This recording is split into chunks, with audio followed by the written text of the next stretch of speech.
Hello,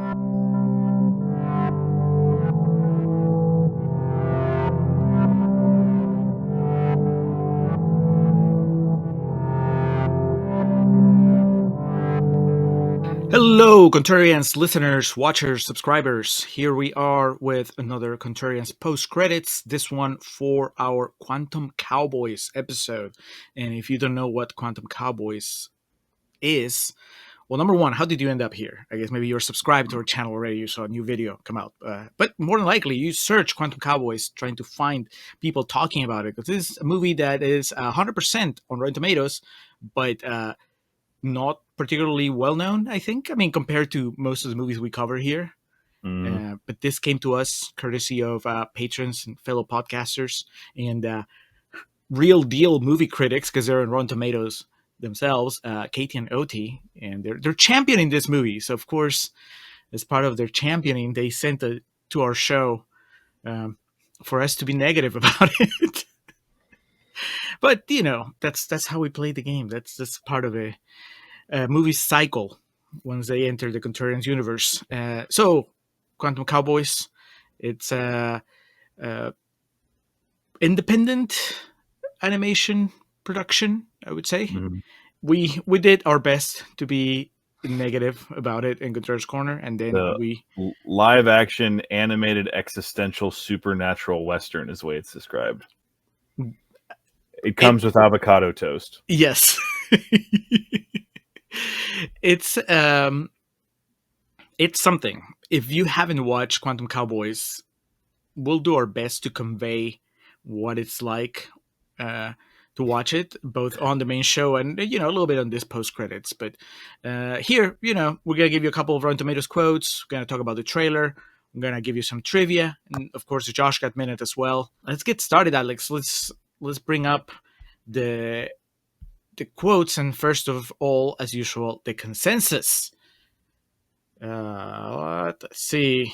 Oh, that's funny. There's no consensus because there's only 9 critics' reviews, including 2 of those are Katie's and Oti's. But still, 100% of the Tomatometer, 90% of the popcorn meter. Let's just get straight to the quotes. It counts. They gamed our system, man. That's how you do it. I mean, it's true. And I'm pulling up the IMDb right now. There is an IMDb. There's no Wikipedia though. So yet, I mean, you give it time eventually.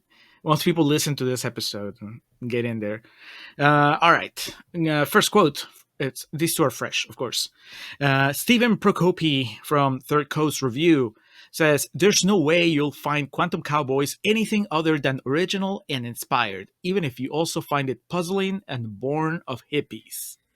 Born of hippies, Alex. I mean, that's not the part of that statement that gave me pause.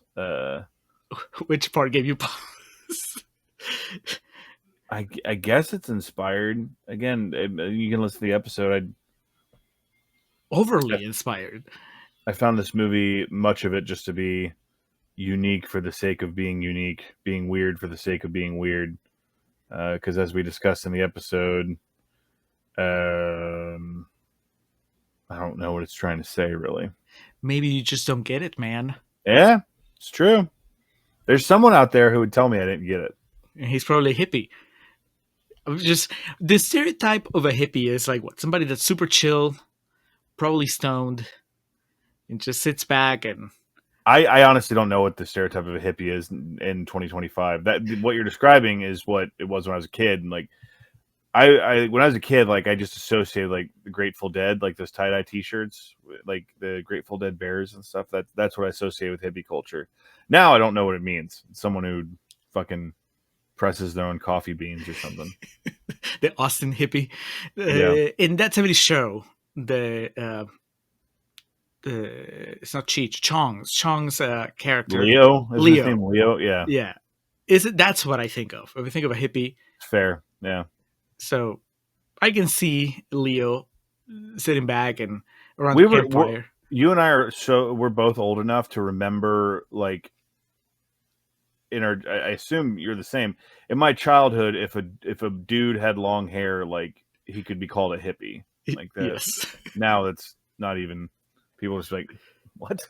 But yeah. Well, So Stephen Prokopi, I mean, he has a picture here on his is he profile. qualified to speak on the matter? I mean, I would say I don't think he's younger than either of us. So I think we're all talking about the same hippies. Okay. Yeah, he doesn't have long hair. He has glasses. I think he's in his own charming way being a little judgmental about a previous generation of stoners and burnouts. It's yeah. I mean, the director on this, Geoff Marslett, is I believe a middle-aged gentleman. So yeah, I don't know. I stick by my original thesis that to me it's just trying to figure out how to be different, which is fine, but that doesn't immediately like relegate it to hippie culture or anything like that. Look, you can imagine this guy marching for peace, like protesting Vietnam, and then at the end of the journey, sits around the campfire, passing a joint and telling the story of the Quantum Cowboys. I can see it happening. It's a good idea, man. Yeah. Does it make sense? No, but doesn't it feel good to just share this narrative? All right, one more fresh quote. Nadine Whitney from The Curb says, Quantum Cowboys is truly a piece of, and in quotation marks, you just have to see it to get it cinema. No. It's stunning animation. It is sophisticated storytelling. It is a mind bender that will have you on the edge of sensory overload. Sensory overload, Alex. Yeah, that's fair. And is any of this like real, like someone sat down and, you know, old school Disney style, like animated every frame of this film? Because all of it seems to just be like fucking overlays and motion capture and, you know, Instagram filters, for lack of a better term. But yeah, but I mean, not to discredit the work. It takes work. Yeah, but I was gonna say it is animation, right? I mean, that is still even yeah. it's not hand drawn, but well, I mean, Toy Story is not hand drawn, and that's still right. animation. That's what I'm saying. Like I was actually just like legitimately asking because I couldn't remember any sequence of this that didn't feel like it was like overlay. But yeah, well, the it's not hand drawn, but there's some claymation, stop motion. Oh right? Yeah, with the architect. Yeah, you're right. Yeah, the architect. Yes, that's what we call it. All right. Well, those were the quotes, Alex. Let's talk about the trailer and see if we can confuse ourselves even more about what this movie is. The trailer definitely does a good job of raising interest in this movie because it does a good job of just like being like a complete buckshot and random. And like I watched it, like if I had not seen this movie, I'd be like, what the fuck is that movie about? Having seen the movie, I'm like, oh, they spoil some pretty big things in this. But you wouldn't know. Yeah, exactly. But it does a really good job of, you know, that's how I say tantalizing. I tickle a ball sack is what I do. But it makes it like, okay, is this movie just a bunch of different stories? I think even the trailer, it says like 12 different realities or something. Yeah, it actually breaks it down for you in a way that is, I think it's pretty useful if you go into it knowing 12 different universes, 12 different styles of animation. That's literally what the trailer says. And yeah, knowing that, I think it helps you because there's a lot of... because we both went into this background blind, so we're like... Yeah. Mm-hmm. There's a lot of explanation in the movie that, you know, I think any information you can gather before you go in will probably help you. So in that sense, that's good. But also, I don't know if it's a good thing that you can't tell. I mean, it is in the sense that, well, you go in expecting something, right? But wouldn't you feel cheated or a little disappointed that oh, it's just like the trailer. Like it doesn't really make a whole lot of sense. Mm. You know, I'll watch the trailer. I'll be like, okay, it doesn't make sense in the trailer, but hopefully it'll make a lot of sense in the movie. That's the whole thing. Like you hope you know, when you get there, when you actually get down to it, it'll make sense. Because that is a lot of movies like this, and especially back in the day, like direct-to-video releases, you would find a lot of like those 90-second trailers that are just like bang, bang, bang, bang, bang, and you're like, what? And then you get to it, and you're like, okay, I guess this makes a little more sense. This is not that, but you know, no, the experience. It certainly it does its job of raising your interest, or basically just being like a visual overload to make you be like, what? It can, in its own way, like I'm trying to formulate my thoughts in real time here. It does a good job of like tricking you into wanting to see it, and I'm not discrediting the movie itself in that aspect, but as the trailer is so overload, it makes you be like, well, I should probably see that. Yeah, I need to see if it makes sense, and it Yeah, showcases the figure this out. animation really well, so that's Mhm. good. I laugh because the first credit goes to David Arquette, and it says with David Arquette, Mhm. but it's not that they're giving him the with credit. It's just that it's listing all the actors, and David Arquette happens to be the first one. And Alex Cox gets the end credit. Yeah, uh, he's just laughing. Everybody gets random lines from the movie. There's no like a real, usually. And this is before Killers of the Flower Moon. So you go, who the fuck is Lily Gladstone? Second build. So you Mhm. get Arquette and then Lily Gladstone and then a whole bunch of people you don't know. Yeah, you should listen to the episodes. We talk about 2 actors in this movie. Anyway, my final point about the trailer. We both watched I guess what you would call the Fandor version, because it was on the Fandor official YouTube page. And I guess maybe Fandor helped distribute it somehow. Either that or they made a trailer just when it got to their platform, because there was another version that seemed more like it was from a festival, and I was like, okay, well, that one's not the official one because that's a trailer they made for the festival. Yeah. So good for Fandor for supporting independent cinema. But that's the trailer. Alex, before we go to whatever trivia you have, let's animate Josh Gad in the Josh Gad Minute. Oh boy. Put him in Quantum Cowboys. I mean, what do we want to do here? Like, my fear is if we have him replace one of the main 2 gentlemen, Frank and Bruno, it kind of messes with that dynamic.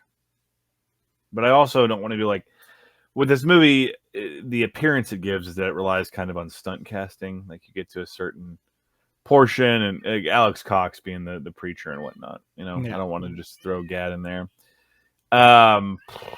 So, and now it's like spoilers abound because there's like a film crew following them. So you could say he becomes the director of the film crew that's like following our 2 main characters in this, our titular Quantum Cowboys. Or what I was thinking also is he could replace Blackie, the singer, who's like oh man, so you see him die over and over. Well, but that also means Josh Gad records a track for this movie. And so, we can go on iTunes or Spotify and listen to country Josh Gad.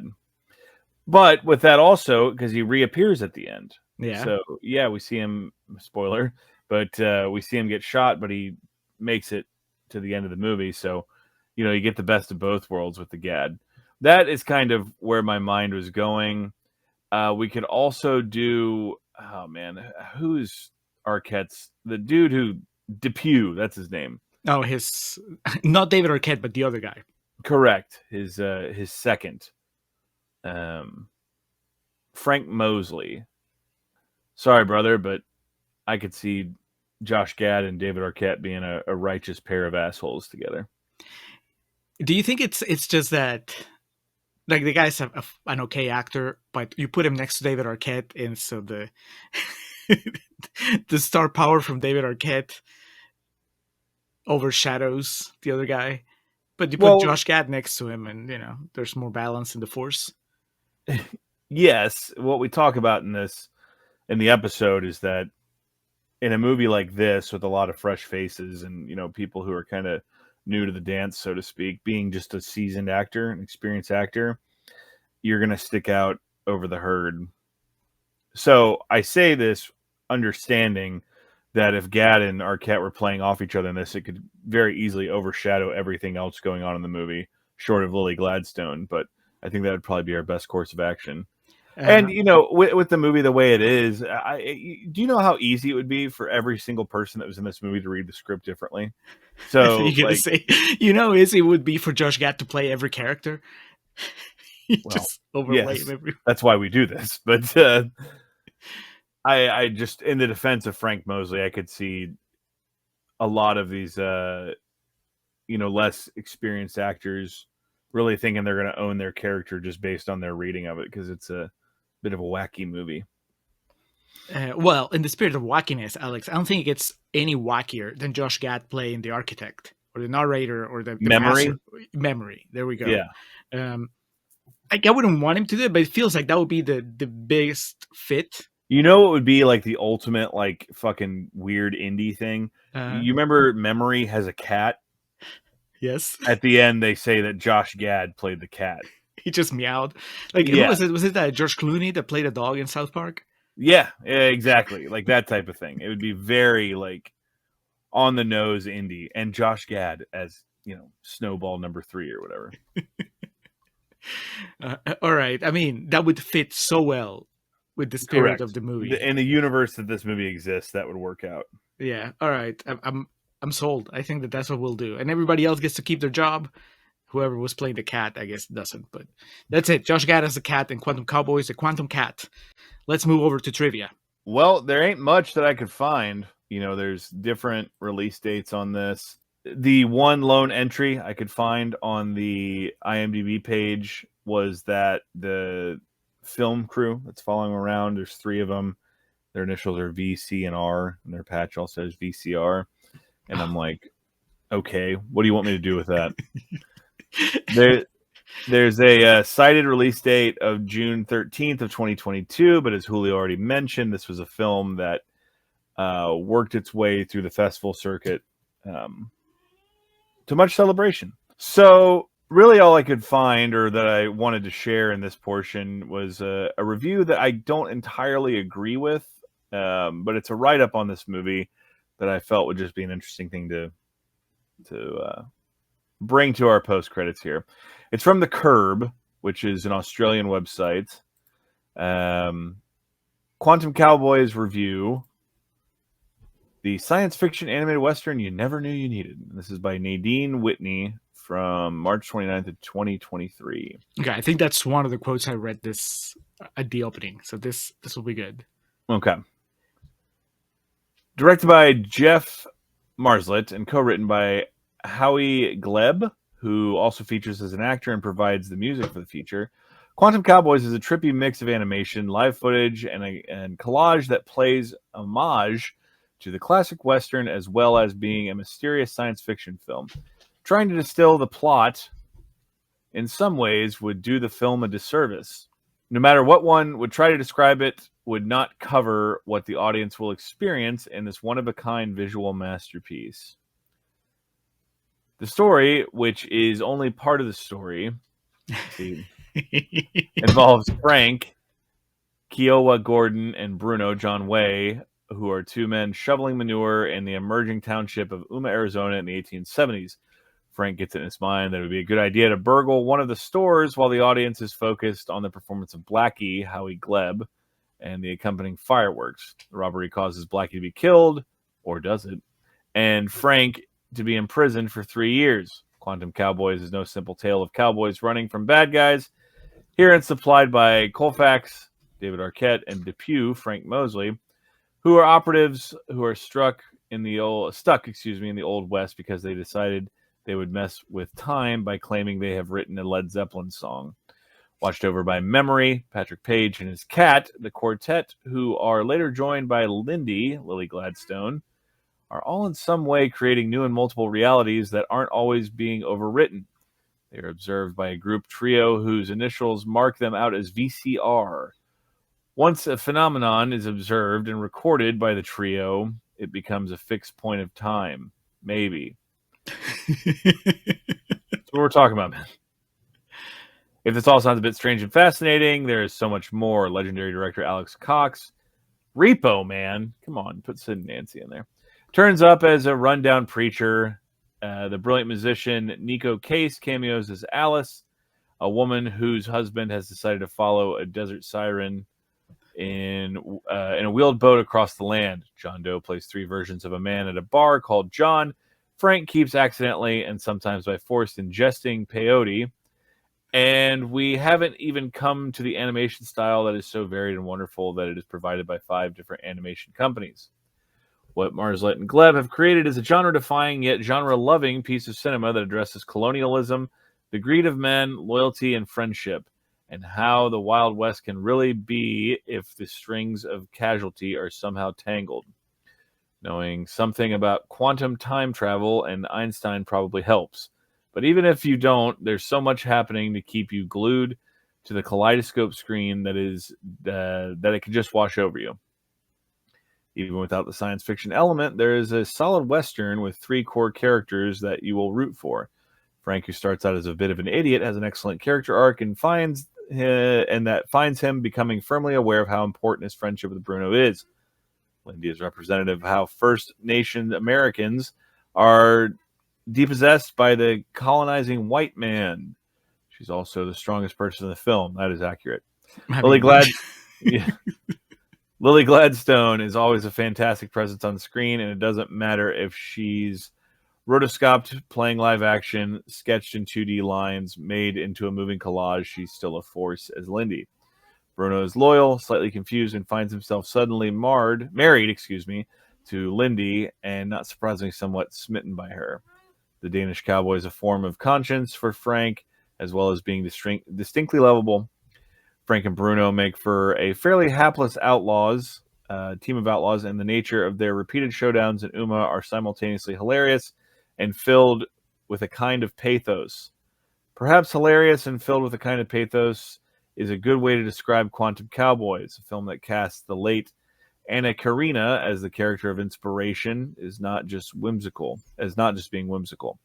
There's a deep love in art and music that runs through the work. The jokes about Led Zeppelin are great. There are offhand comments about... Are they? I'm going to circle back to this comedy thing here.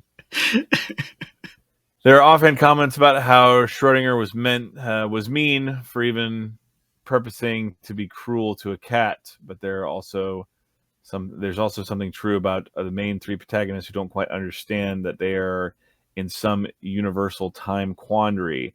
Quantum Cowboys is a true piece of, this is what you read earlier, you just have to see it to get it. Cinema.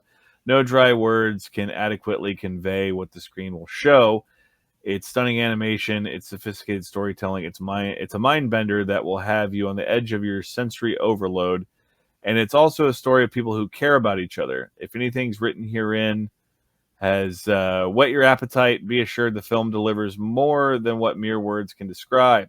Quantum Cowboys is the trippiest of trips, and one you should definitely get a giddy up on to appreciate in its weird glory. So, yeah, I read this over, what was that, a week ago or so? We recorded the actual episode.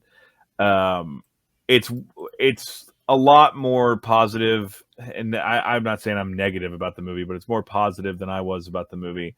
But the biggest thing that stuck out there is, Julio, I remember us being complimentary of certain aspects of this movie, but I don't remember you and I describing this at any point as like hilarious or really funny. No. I mean, I think there are a couple like funny moments, but for the most part, like some of the humor is pretty dorky, and that's just not my kind of thing.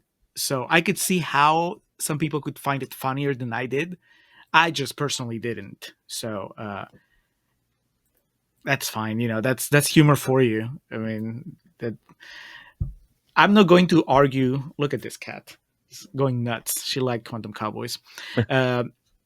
I'm not going to argue that the movie is not funny because, you know, that's just, I can just say it wasn't funny to me. I have more of an issue with this reviewer saying that it's about friendship and that it's about the bonds between people, because I think that something that gets lost in the razzle dazzle of the animation and all the aesthetic is the actual connection. And we talked about it in the episode. So my biggest knock when it comes to the movie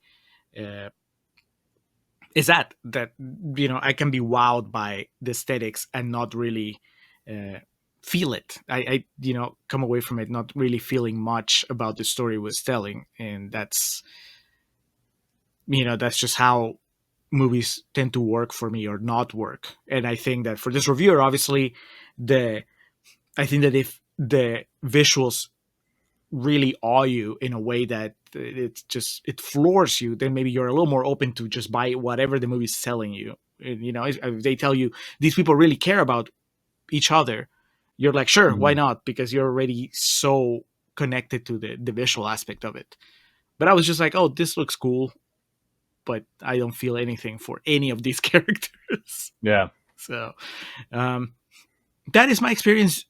You watching it, you listener, you subscriber, you might have a very different one. You might actually be a lot more positive. You might be like this person that just wrote that review that Alex read. I wouldn't discourage anybody from watching this. I think we said it on the episode. I would just warn them to know what they're getting into, because it is not traditional storytelling and it can get a little convoluted. But it looks pretty. Agreed. Yeah, it's interesting. It's also an hour and a half, so it's not I don't think by any metric you could say it's a waste of your time. No. And it's definitely different. So, it provides a nice break from more standard movies. You just, it's good to change it up from time to time. So, so that's it. You can sense already that we're not super hot on Quantum Cowboys. We're definitely not negative on it the way that we have been with other movies. We're just kind of right there in the middle. Happy that we watched it, and listen to the full episode so you can get all our thoughts. Now, coming up next, from something that's very innovative and very out there to something that is very familiar, certainly for people our age. We're going back to the Nightmare on Elm Street series with what at the time was thought to be the final chapter. I'm gonna be doing Final Nightmare. Thank you. Final Nightmare. That's right. Friday the 13th is chapters. Nightmare on Elm Street is nightmares, and Halloween is what? Better. There you go. Well, there's the return, the revenge, the curse, resurrection, kill, events. Yeah, yeah, exactly. Well, but in this case, they're verbs. Yes. The final nightmare. Freddy's dead. Freddy Krueger. If you don't, bless you. I guess you're really young and you don't care about. What's that Simpsons line? I've been living on Mars under a rock with my eyes closed and my fingers in my ears. It's another patron pick. Patron Robert Stewart from the Stewart Order said, "Do it. It's rotten." So of course, whether we like it or not, we're going to say really nice things about Freddy's Dead, and then we'll tell you how we really feel. So watch Freddy's Dead, watch Quantum Cowboys, and then be ready for the next episode. But until then, thank you for watching, for listening, for subscribing, and we'll talk to you again soon.